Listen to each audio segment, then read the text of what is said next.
Dear 11th standard students, 2024-25 batch இப்போ 10th public exam எழுதிருப்பீங்க.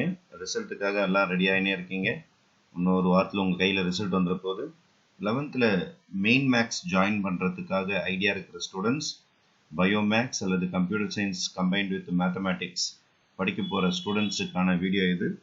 Result வரதுக்கு முன்னாடி நம்ம 11th ப்ரிப்ரேஷன் ஸ்டார்ட் பண்ணிட்டோம். இந்த ஃப்ரீ டைம், இந்த வெக்கேஷன், இந்த ஹாலிடேஸில் கொஞ்சம் கொஞ்சமாக படிக்க ஆரம்பிச்சுட்டா ஈஸியாக இருக்கும். ஏன்னா 11th ஸ்டாண்டர்ட் போர்ஷன் கொஞ்சம் அதிகமான போர்ஷன்ஸ், டைம் பத்தாது, கஷ்டம் கிடையாது, அதிகமான போர்ஷன்ஸ். அப்போது ப்ளூ பிரிண்ட்டுன்னு ஒன்று பார்த்தீங்கன்னா டோட்டலாக நமக்கு ஒரு 12 சாப்டர்ஸ் இருக்கும் 11th ஸ்டாண்டர்டில். ஃபஸ்ட்டு 6 சாப்டர்ஸ் வால்யூம் 1ல் இருக்கும், அடுத்த 6 சாப்டர்ஸ் வால்யூம் 2ல் இருக்கும். டீச்சர்ஸ் நடத்த டைமே பத்தாது. அதனால் டீச்சர்ஸுக்கு முன்னாடி நீங்கள் படிக்கிறது கொஞ்சம் கொஞ்சம் புத்திசாலித்தனம். ஒரு சாப்டர்லையும் தோராயமாக குறைஞ்சபட்சம் ஒரு 10 மார்க்காவது நம்ம ஸ்கோர் பண்ண முடியும். அதனால் எந்த சாப்டர் நீங்கள் முடிச்சிங்கனாலும் ஒரு 10 மார்க் கேரண்டியாக இருக்குது உங்களுக்கு. அப்போ உங்களுக்கு நான் இப்படி படிக்கணும், என்னென்ன டைமில் படிக்கணும்னு சொல்லிட்டு ஒரு ஷெடியூல் கொடுத்துருந்தேன். நான் 22லேருந்து ஸ்டார்ட் பண்ணியிருக்கோம். 24 வரைக்கும் சாப்டர் 1ல் எக்ஸைஸ் நம்பர் 1.1, 25லேருந்து 28 வரைக்கும் எக்ஸைஸ் நம்பர் 1.2, 29லேருந்து 4 வரைக்கும் எக்ஸைஸ் நம்பர் 1.3ன்னு சொல்லியிருந்தேன். இப்போ நான் டெஸ்ட் என்ன வைக்க போறேன்னு இங்கே பாருங்க. வீக்லி டெஸ்ட் டேட் 5ஆம் தேதி, அதாவது மே 5 நம்ம வைக்க போற எக்ஸசைஸ் 1.1, 1.2, 1.3 மூணு எக்ஸசைஸ் தான் வைக்க போறேன். 1.4 கூட வைக்கல நான், ஏன்னா இது அதுக்கு அடுத்த நாள் தாண்டி போகுது உங்களுக்கு. அப்போ இது நம்ம வைக்கல, நம்ம தாண்டி போறதுனால 5லேருந்து 7 தான் 1.4 முடிப்பீங்க. மூணு எக்ஸசைஸ் தான் இந்த வாரத்துக்கான வீக்லி டெஸ்ட். அப்போ சண்டே 11th ஸ்டாண்டர்ட் ஸ்டூடெண்ட்ஸ், அதாவது 10th ரிசல்ட் கூட வரலை ஒன்றும், இருந்தாலும் 11th ஸ்டாண்டர்ட் படிக்க ஆரம்பிச்சிட்டோம் என்ற ஒரு பெரிய கௌரவம். 11th போர்ஷன்ஸை நாங்கள் ஆரம்பிச்சிட்டோம். இன்னும் அட்மிஷன் கூட நான் ஸ்கூலில் ஆகலை, ஆனால் மெயின் மேக்ஸ் படிக்க ஆரம்பிச்சிட்டேன். அந்த மாதிரி நல்ல உயரிய நோக்கங்கள், நல்ல டார்கெட், நல்லா அச்சீவ் பண்ணணும், லைஃப்பில் சாதிக்கணும்.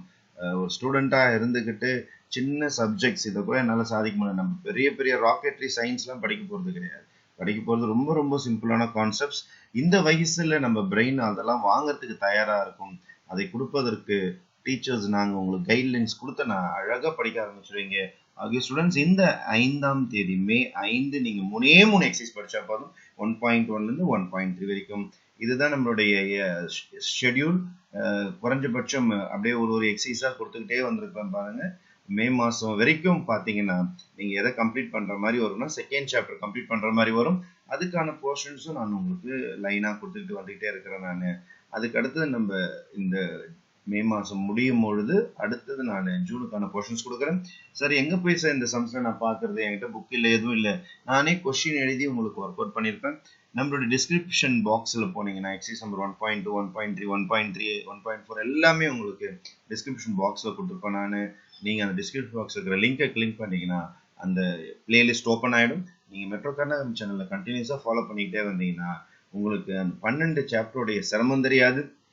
12th ஸ்டாண்டர்டுக்கு தேவையான எல்லா பேசிக் கான்செப்ட்ஸும் நம்ம ஈஸியாக படிச்சிடலாம். அதுக்கு அடுத்தது நம்ம லைஃப்பில் அடுத்த கட்டத்துக்கு நகர்றதுக்கு நம்ம இன்ஜினியரோ டாக்டரோ எது ஆக போகிறோமோ அதில் we will be the best. அந்த 12th முடிச்சிட்ட பிறகு இந்த சீட்டு கிடைக்கல, அந்த சீட்டு கிடைக்கும் டென்ஷன் இல்லாமல் ரொம்ப அழகாக படிக்க ஆரம்பிச்சிடலாம். நான் உங்கள் மெட்ரோ கருணாகரன், என்றும் உங்கள் நலனுக்காக. நன்றி, வணக்கம்.